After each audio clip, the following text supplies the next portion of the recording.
PTI रहनुमा फवाद चौधरी लाहौर में media से गुफ्तगू कर रहे हैं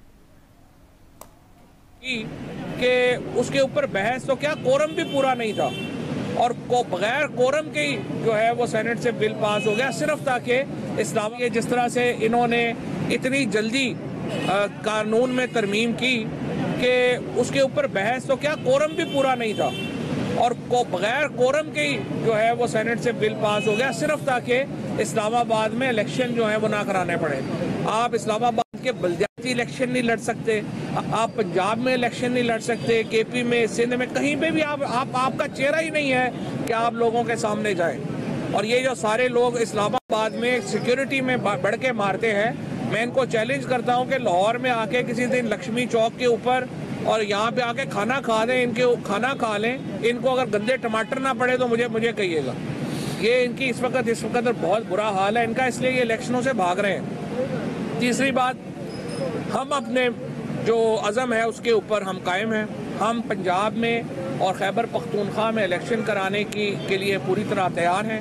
आज इमरान खान साहब ने जो पंजाब की सीनियर लीडरशिप है उसका इजलास किया, उसमें मियां असलम साहब मेरे साथ खड़े हैं, सीनियर मिनिस्टर मुसरत मेरे साथ खड़ी हैं, तर्जमान है हुकूमत पंजाब की, और इसके साथ सब्तैन साहब, राजा बशारत और हमारे जो तमाम लोग हैं, सीनियर लोग हैं, वो शामिल हुए। और कंसल्टेशन में हमने फैसला ये किया है कि हम वोट ऑफ कॉन्फिडेंस लेने जा रहे हैं पंजाब असम्बली से। आज एक वफद जो है वो चौधरी साहिबान से मुलाकात करेगा, चीफ मिनिस्टर से और मोनिस अलाई साहब से, और उस मीटिंग में हम डेट तय करेंगे कि किस तारीख को असम्बली का इजलास बुलाया जाए और वोट ऑफ कॉन्फिडेंस जो है वो चीफ मिनिस्टर को दिया जाए, ताकि असम्बलियों की तहलील जो है वो मुमकिन बनाई जा सके। हमारे तमाम मेंबरान इस वक्त 177 मेंबर जो है पीटीआई का वो चौधरी परवेज़ इलाही को बैक कर रहा है, 10 मेंबर पीएमएलक्यू के अपने हैं। इस हिसाब से हमारे पास इस वक्त 187 मेंबरान जो हैं वो मौजूद हैं। स्पीकर को निकाल के, स्पीकर को शामिल करें तो 188 हो जाएंगे। और इंशाल्लाह ये जो तमाम लोग हैं ये परवेज़ इलाही साहब को कॉन्फिडेंस वोट देंगे। और ये जो तारीख है इलेक्शनों की, ये आइंदा जो हाई कोर्ट का फैसला है उससे बहुत पहले होगा और हम इसमें ताख़ीर नहीं करना चाहते।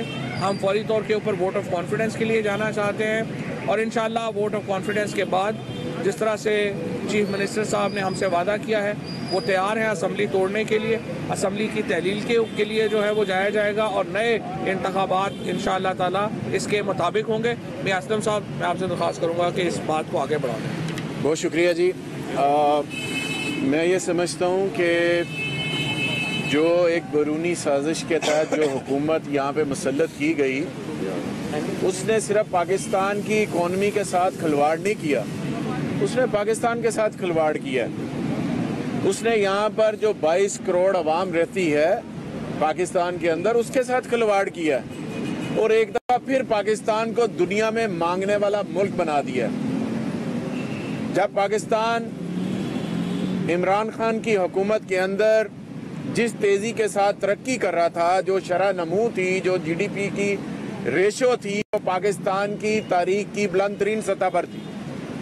लेकिन वक्त के साथ साथ जब आपने 7 महीनों के अंदर पाकिस्तान की इकॉनमी का देख लिया डाउनफॉल, वो आप खुद देख सकते हैं। उस अमल से जो गरीब आदमी पाकिस्तान के अंदर रहता है वो पिस कर रह गया।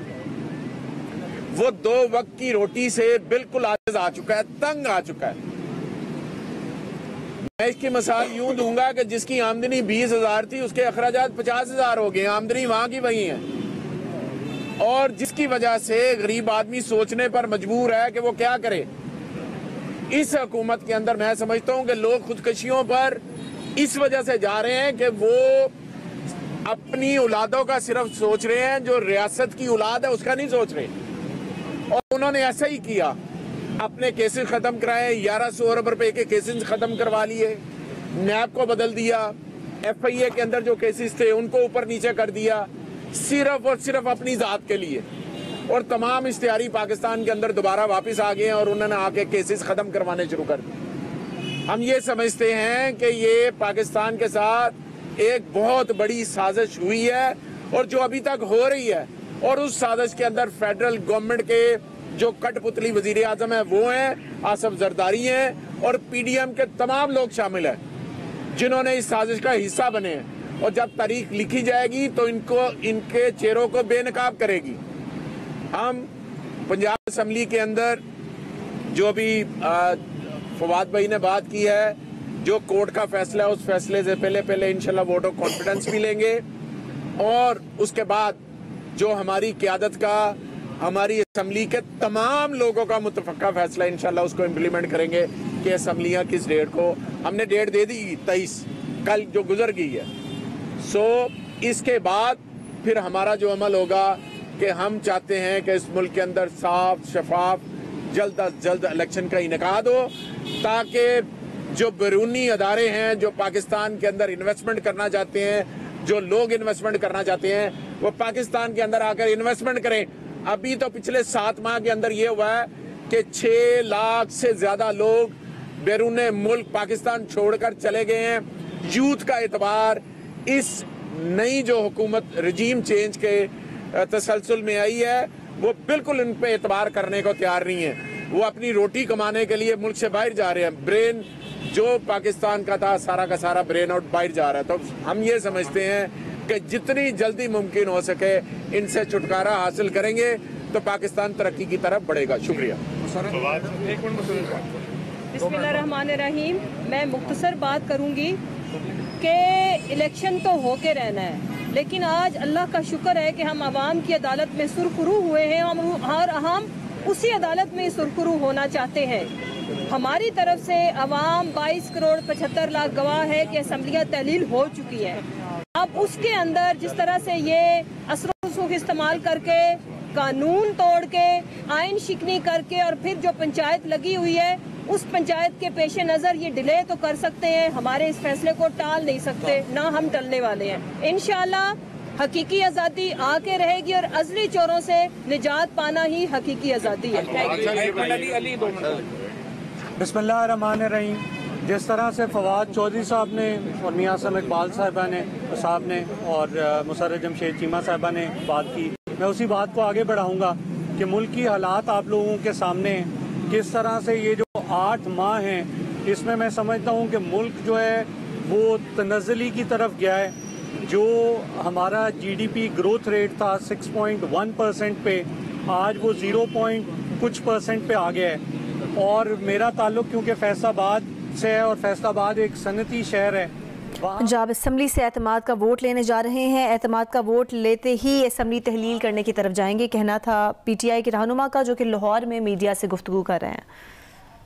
फवाद चौधरी ने गुफ्तगू करते हुए कहा है कि अब हम एक वफ्द है उनका, वो परवेज़ इलाही के पास जाएगा और मुलाकात करेगा। उस मुलाकात में डेट कंफर्म करेंगे कि किस दिन हमें वोट ऑफ कॉन्फिडेंस लेना है।